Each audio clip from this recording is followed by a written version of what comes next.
utterly dreadful. Daddy spunky little cunt.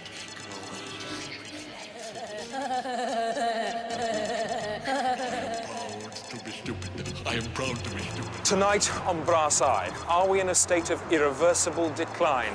What's the reason? What can be done about it? And if there is a solution, who on earth is going to put it into action?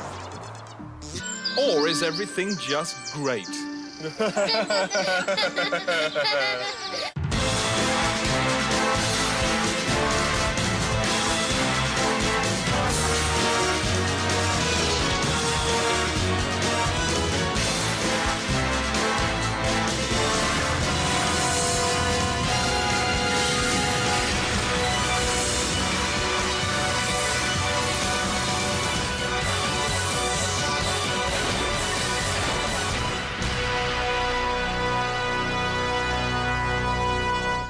Good evening. Now, this is the nerve centre of tonight's programme. To help paint a true picture of the state of Britain, we have live surveillance cameras out. One of them has a reporter stuck on the front. Austin Tasseltine. Austin, what are you doing? I'm at a garage in the centre of Clapton in London, which is raided every 35 minutes, day and night. So we hope that during the next half hour or so, we may well see some action here this evening. We certainly do. Now, just 5 minutes ago, we received these disturbing pictures from a camera in a playground. They show an apparently innocent-looking children's game, which is, in fact, an exchange of drugs.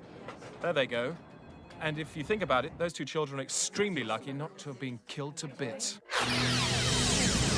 The State of Britain. 1996. What is the true state of Britain?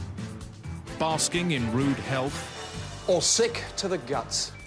It's the moral-mometer now reading less than 2 morals per head, due to massive value hemorrhage. Some would say Tish and Fipsy, but others wouldn't, due to repeat woundings from weapons like this and this. This is where pop happens. And pop is always looking for trouble. The new single by Blouse is a song of love to Myra Hindley, and it's caused more stink than a bomb in one of those holes in the ground at a rock festival that everybody shits in. When I saw your photo in the press, I thought, is she blonde under her dress? I thought, I hope they make her take off her dress for the next one. But they didn't even know it would be so much better if they had done her sit down in a fag. Myra Hindley is a very complex woman, you know, and this song is about her hair. I used to have your picture in the toilet. I wanted you to see my naked body and oil it, but my mother had to catch me and spoil it. And I don't think even you could have given me more murder. All right. I don't think there's a single reference in the song to her brain, which I think maybe add a slight problem. Every time I see your picture, Myra, I have to phone my latest girlfriend and fire her. I find a prostitute that looks like you and Myra. Oh, you're Myra. I do think if somebody's gone and bought this record, just because of the fuss that's been made about it, I think they should throw it away. And then they should go and buy another copy because they like the song. You better watch out, lady, I'm gonna have you, lady. Just because I want her, just because I can get her, and you can't. It's a pogo on that, you twat.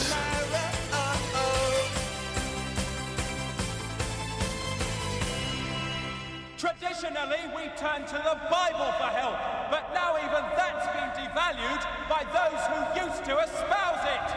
Terry Waite, once special envoy to the Archbishop of Canterbury, has been paid £2 million to write a 5th gospel to replace the existing 4. Jesus didn't know he was Jesus until he'd been chained to the radiator for some time. Are we now utterly without guidance? How else do you explain the popularity of events like this? Next week, Peter Sutcliffe takes to the West End stage to star in a musical of his own life. On day release from Broadmoor Prison, Sutcliffe has been rehearsing intensively for 3 months. The role includes singing police chases, You'll never get me in the slammer. but finishes with Sutcliffe atoning for his crimes. And I really am so very truly sorry.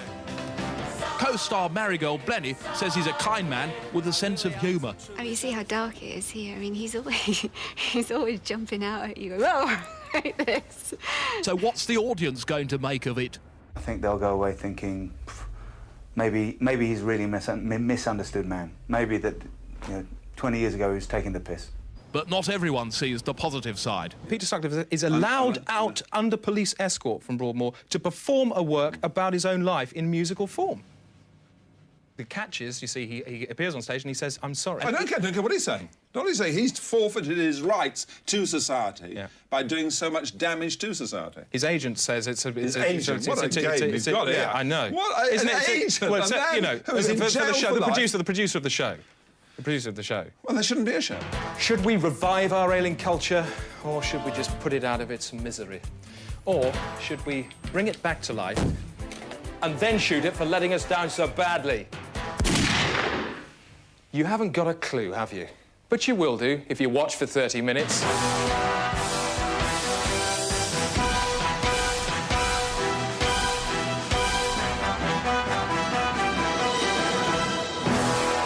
Now, if you want to take part in the programme and let us know what you think of Britain's state of decline, then please do make use of our phones.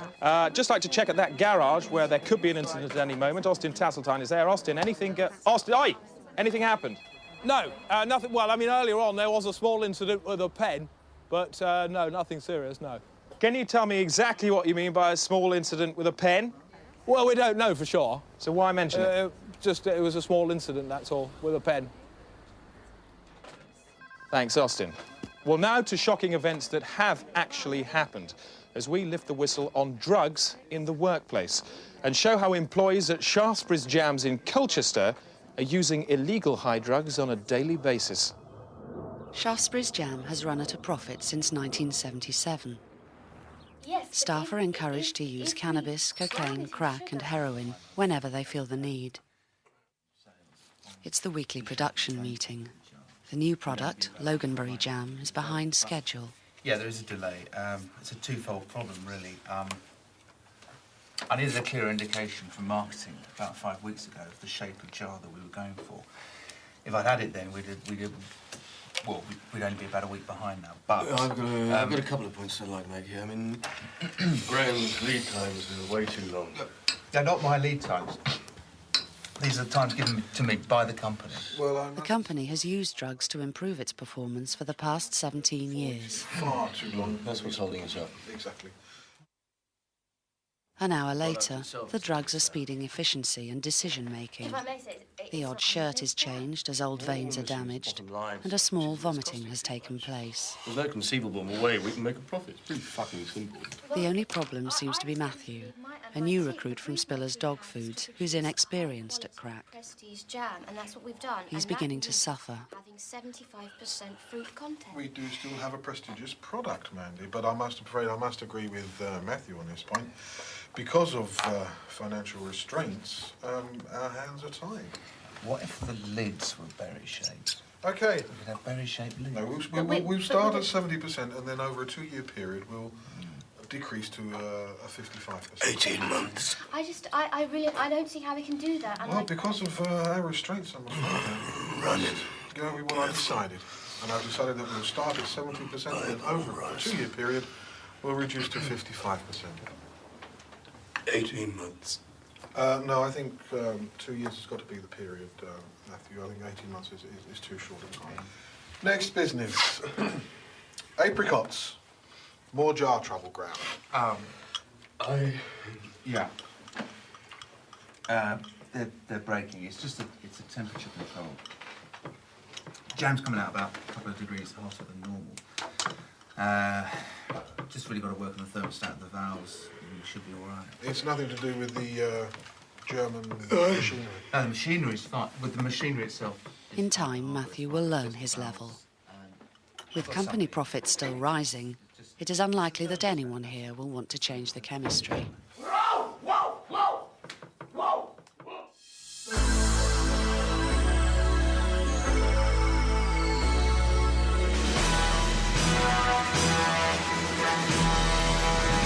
Married, and what does he expect? We're back live now, going to that garage which we're expecting to be raided at any second. Austin Tasseltine is there. Austin, anything happened? Nothing. No violence or stabbings? None at all, Chris, no. What about those men behind you? What are they doing? I think they're just buying some petrol. Are you sure? Are you buying some petrol? Yeah. Yes. Thanks, Austin. Well, if that apparently innocent-looking purchase did turn into a shooting, then this is what it would look like.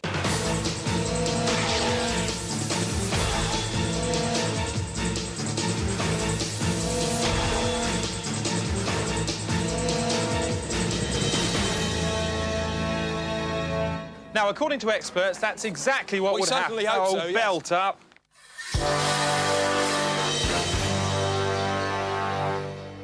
I'm sitting opposite a man. He knows nothing. He talks all the time. The result is he's a trenchant buffoon. He has no idea how to present television shows. He looks ridiculous in that fashion wear. He swans around all the time hoping that people will recognise him, when in fact nobody's even remotely interested.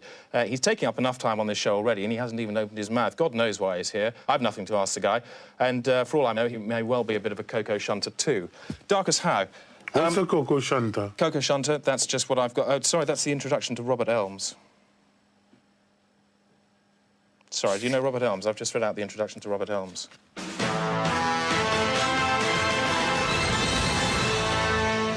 just caught fire, it wasn't my fault. Back to our live cameras now. Austin Tasseltine is at that garage we're expecting to be raided at any moment now. Austin, any incidents yet? There's still nothing going on here, Chris, apart from young Seagull that seems to have broken into the booth and is making the man there rather unhappy. Fucking bird.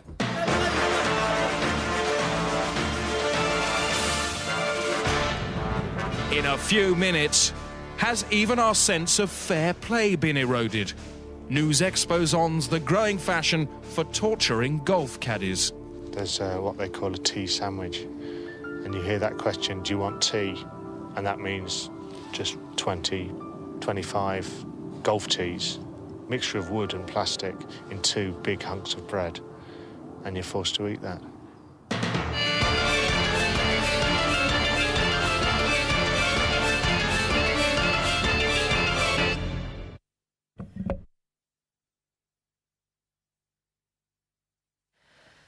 The broadcaster and entertainer Clive Anderson has been shot dead by television host Noel Edmonds at his house in Cornwall this evening.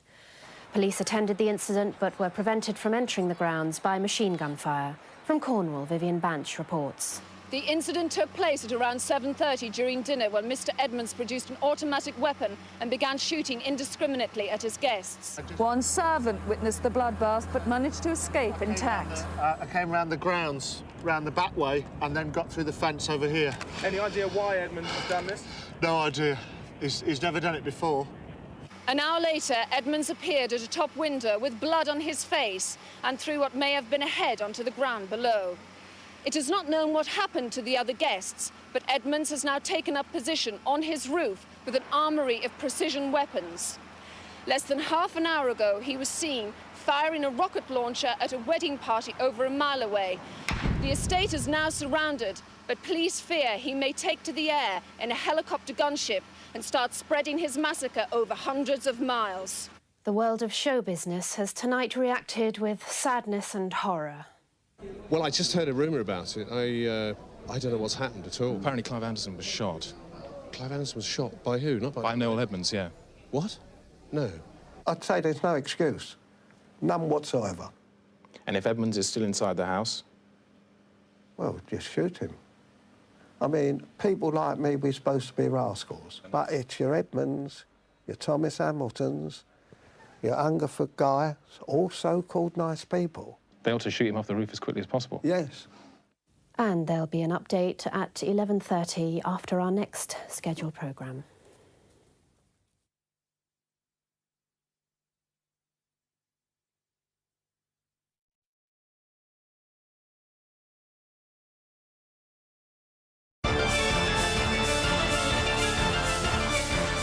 Coming up, can our decline be blamed on God?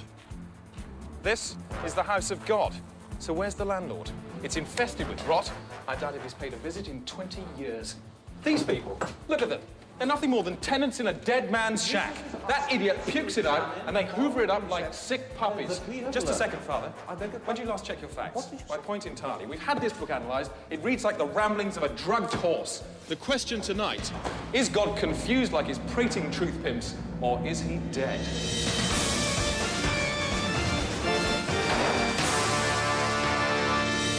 The Catholic Church is in turmoil after an apparition claiming to be Christ drunkenly cursed pilgrims at a holy site in Yugoslavia. He called us fucking idiots and said drink St. Peter's piss. Cardinal Hume was badly shaken by the vision and today issued what could be a resignation statement, saying, "It was bad enough to see him curse like a footballer, but I lost my faith completely when he farted on my balls."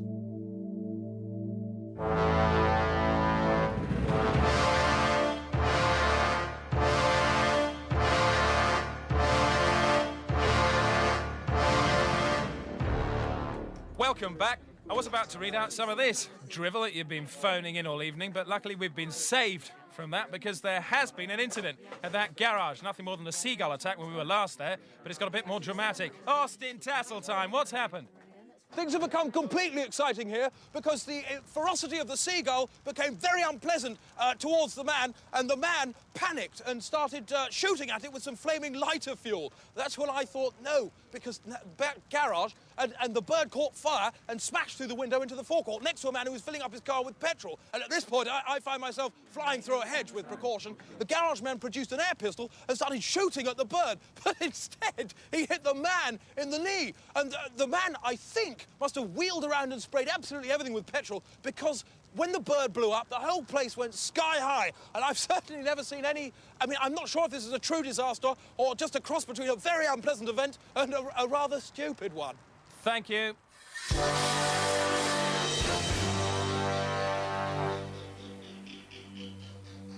This is the Frankie Fraser madometer, right?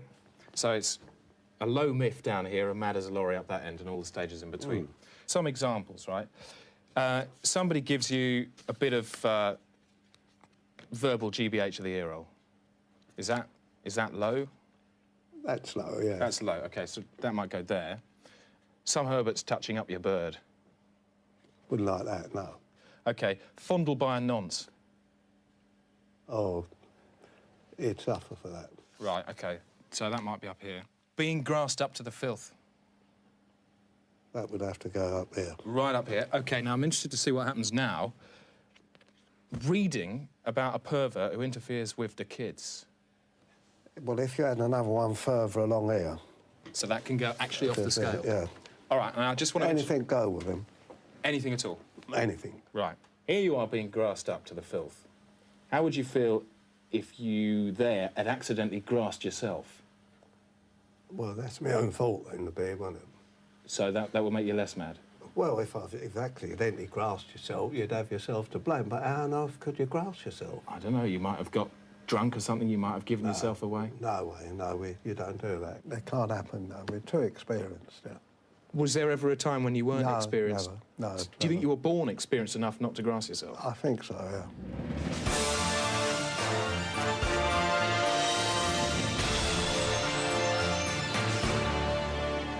Whatever our state of decline, there's no denying the power of miracles to focus hope. Moss Staples has been to Ireland, where he done this. Ballacreen, rural, pastoral and peaceful. The last notable event here was in 1792, when the nationalist Patrick Duggan single-handedly besieged the British Army until it starved to death. But for that, Ballacreen wouldn't bother a single map. Or a guidebook. There's only one entry. It's less than an inch long. But all that's changed now because of that one. Patricia O'Dennell, the local girl who says she saw the statue of Mary driving a car through a field. Patricia, what does the statue do? It kisses me and tells me everything will be all right with Daddy. 2 days later, Spike D'Nabony claimed the statue had driven into his garage and asked for petrol. I thought I heard her say very quietly, fill her up. So I did. She pulled a face. Went like this. Villagers at the grotto started incorporating the face into their prayers. Amen. Many say they hear the sound of roaring engines or see puffs of smoke from the grotto exhaust pipe. The driving statue has also brought pennies from heaven. If you look for a doubt here, you won't find one here. The proof for me is that they found a white plaster powder, and they're after sending it off for testing, and the results came back, and there's virgin DNA in the plaster. No one takes it more seriously than Patricia's mother. I gently suggested she might like to pray in the middle of the road, and that if she were to be killed by a car, then the chances of her going to heaven would be higher. When you're kneeling in the road, do you think, I want a car to come and hit me? Yes. Kneeling girls, statues, driving cars. What's going on? 10 years ago, a man was arrested in the area for driving statues around in a car. Was it him? Right, not you then. He told us not. Could the priest explain it? Well, I think it's unlikely it was a miracle, but the fact that the car has been driven on the right-hand side might indicate that she came from the Holy Land. No. The most likely explanation is that people are just seeing some blue light bouncing off a strut. But try telling that to these bog-brain Murphys, you'd have more chance of getting a blowjob from the Pope.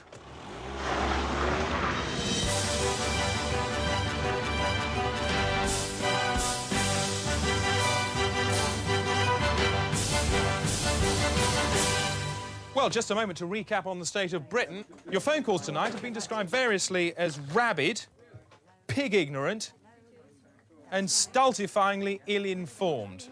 Thanks for those. Just want to go back to that exploded garage, because it could, of course, still be the scene of a late-night incident. Austin Tasseltine, will you stay there for us all night? Yes, I will, yes. Good man. And we leave you tonight with a question. As we approach the third millennium, have we really come to this?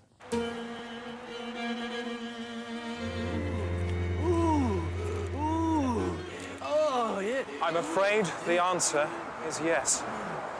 Good night.